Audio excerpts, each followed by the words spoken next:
Кеңешме темасы традицион, катнашучылар контингенты шулук. Бу юлы трак коммуна уюшмаларның ноябрь аендагы эшчәнлеге тикшерилде.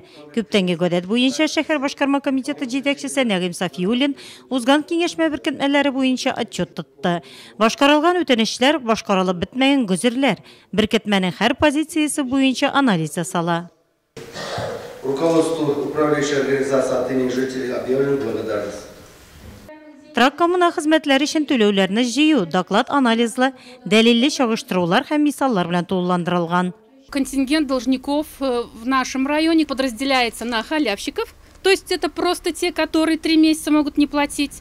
Это уже хроники, это которые просто не желают платить и не будут, ну и неблагополучные семьи. Кеңешмә эшенә җитәкчелек итүче район һәм шәһәр башлыгы Равил Кузуров түләмәүчелекнең һәр очрагына аерым якын килү яклы. Смотреть, какая семья.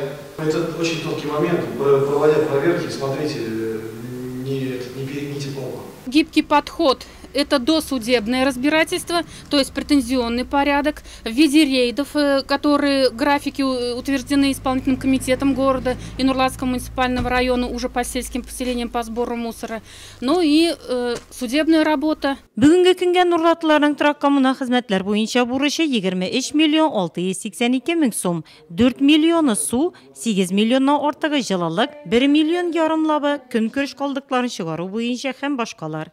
Собираемость платежей за жилищно-коммунальные услуги в разрезе муниципальных районов, в рейтинге всех районов Республики Татарстан, Нурлатский район стоит на 18 месте. С этим показателем мы и вступаем в Новый год. И думаю, что в следующем году при помощи наших судебных приставов, судебных служб, ресурсоснабжающих организаций, наши жильцы все-таки опомнятся и оплатят все долги.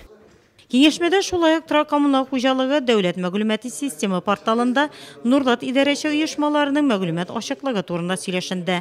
Комфорт җәмгыяте эшчәнлеге турында отчет тыңланды.